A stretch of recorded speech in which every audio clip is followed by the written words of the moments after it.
Hey everybody. Technically it's Thursday. I'll probably send this out later on this afternoon.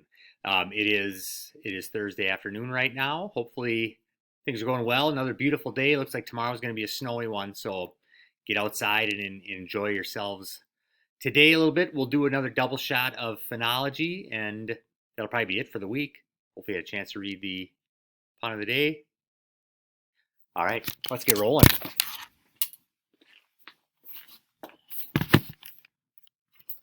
Today, hit something. Today for phenology, we have two things. Today we're going to start with the great blue heron, which is a large, and by large, I mean large. They're about like 4 feet tall. So they're a big wading bird that we see around here this time of year. They are back. Like I said the other day, I just saw one. Trying to get my camera set up right here. I just saw one on my way to school yesterday or 2 days ago. They get their name, great blue heron. One, they are a heron. They're a wading bird. They are bluish in color. They're kind of more of a grayish blue. And they are great. They are huge. These are gigantic birds. Like I said, about 4 feet tall. They are back. They are hanging out any place that there's open water. Now, typically this time of year, most of our lakes are still going to have ice on them. And I'm not sure. I guess I haven't been by a lake recently, but I know a lot of the smaller ponds are even starting to open up. So any place there's open water, typically here in Little Falls, we get them at the river just because it's open early. But any shallow water, they can wade in and do their hunting. Now, they hunt primarily for, yeah, you probably guessed fish, but fish is not their main food source. Their main food source would be frogs. That's their favorite food. But what's the problem with frogs, especially this time of year? No one? Come on. There you go. Yeah, they're hibernating. So frogs are still frozen in the mud somewhere. So great blue herons do have to depend on things like fish for their diet, which is not an easy thing for them to catch. Now, you'll see herons, they stand in shallowish water, usually a foot or 2 feet deep, and they're very patient and very still. They stand, just waiting. Sometimes they'll lift their foot up and take a step, and they'll stand and wait. And it might go on for minutes. Then all of a sudden, out of the blue, they just, boom, boom, lightning. They'll snap into the water, come out with a fish or a frog, eat it, and then, boom, patiently go back to standing and waiting for their next meal to come by. Pretty easy to identify. Obviously, if you see a great blue heron, you're going to know it's a great blue heron. They don't really look like anything else. But you can also, in flight, they're easy to identify. Now, there's two birds that sometimes get confused for each other if you don't know what you're looking for. And that would be the sandhill cranes, which are also on their way back right now. I haven't seen any yet, but I would think that they have to be back and around.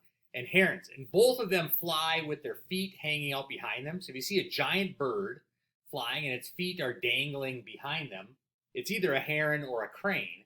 The way you can tell them apart is if you look at their neck.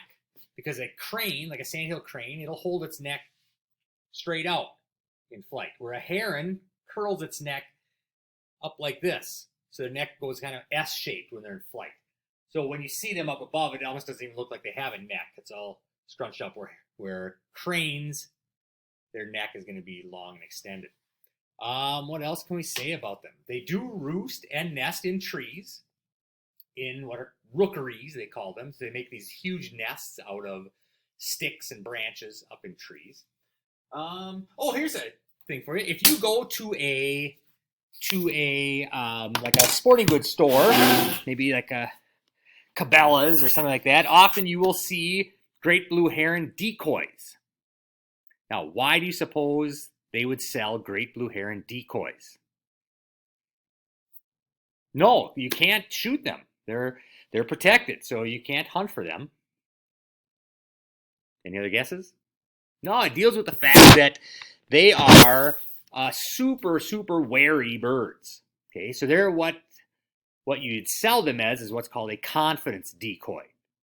So because they are so nervous and so attentive to everything, if you have, let's say if you're duck hunting, sometimes people will put a great blue heron decoy in the middle of their duck decoys because ducks have learned that if a heron is there, it must be completely safe because herons are usually the first things to take off when there's danger around. So if you notice that, if you ever do any fishing, it's very hard to get close to a great blue heron. They are, but the only chance you have is maybe if you're in a canoe and you come around a corner or something like that and they didn't hear you coming. But otherwise, they usually are taking off from a long ways away, which also you need to be careful of because one of the first things they will do when they take off is kind of lighten their load a little bit. So they will evacuate their bowels. They will poop when they take off. And you can imagine an animal named a great blue heron doesn't take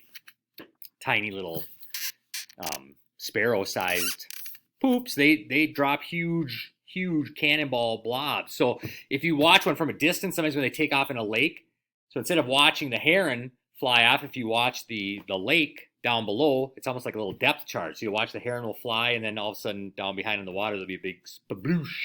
Water will splash up. And you need to be careful because it could also, if they fly over your boat, that would be a not so pleasant situation.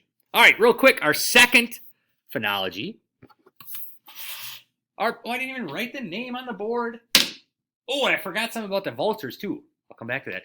But baby rabbits are being born right now. Cottontail rabbits are giving birth. Probably one of the first mammals to give birth in the springtime. Even when it's cold out, it's snowy, it's freezing at night. They still give birth, and they give birth in little nests that they make out of hair. Typically, it's underneath bushes, places like that. The baby rabbits have the rabbits have a short gestation period, so the baby rabbits are born fast, which means they're also born helpless. They're naked, they're blind. So right now, there are all these little tiny pink gummy bear bunnies in nests that will be full grown and on their own in less than a month from now. And that's very important because rabbits need to reproduce, I think, up to 4 litters a year. So they get that first one out of the way so they can mate again. And why is it so important that they have so many litters? Yeah, exactly, because they are a food source for just about everything. So a lot of animals eat them. So if they didn't have 3 or 4 litters during the year, their population would probably be down, close to nothing. Now, it's a great time of year to go out and collect the baby rabbits.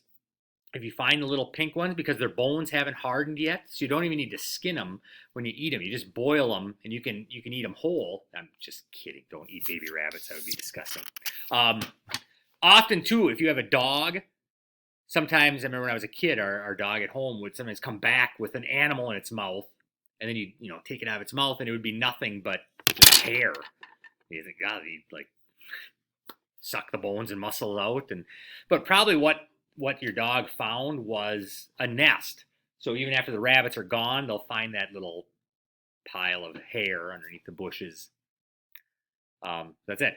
Kind of ironic that baby rabbits are born bald and naked, I guess you wouldn't say bald and blind, whereas hares, remember our snowshoe hares, are also being born soon right now, but they have a longer gestation period, so the mother holds on to them a little bit longer, and when they're born, their eyes are open, they have hair. So hares are born with hair, rabbits are born naked. The other thing I forgot to mention the other day when we talked about turkey vultures was my top, and this is probably bigger than the Aster wipes idea, so I want to make sure this is on film now, so if there's ever a copyright issue. But one of the things that I've always thought of coming up with is a turkey vulture feeder, which I know would be a huge moneymaker. So instead of having a normal bird feeder at your house, this would be, like a giant, I picture like a rubber deer, like a dead deer. And on top of it, there would be little holes, little feeding holes. And then maybe on the side or the bottom, it would open up so you could put stuff inside. So maybe if you had, clean out your freezer and there was an old pot roast in there that had gone bad, just stick it in the deer carcass and leave it out in your yard, and then you'll have turkey vultures will come and feed on the meat that you left out there. So rotten meat never goes to waste. You put it in there. Plus, you'll have the enjoyment of looking out your window, in the morning, have a cup of coffee, and watch the vultures feeding on your deer carcass. All right, so that's our phenology for today. I don't know. We might do one tomorrow, but probably not. Hopefully everything is going well for you guys. Like I said, get out today, get out and explore, go find something. There's all kinds of birds coming back, lots of plants starting to bloom this time of year. I love the springtime. And then it's supposed to snow on Friday, so buckle up for that. All right, have a great rest of your day. Have a great rest of your week. Enjoy your weekend off. Hopefully you can hang around the house and be quarantined. So take care. Hopefully I'll talk to some of you guys soon, and I'll see you next week.